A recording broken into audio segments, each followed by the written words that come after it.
చిరకాలము నాతో ఉంటానని క్షణమైనా వీడిపోలేదని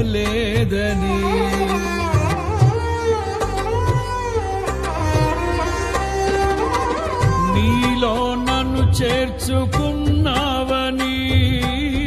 తండ్రితో ఏకమై ఉన్న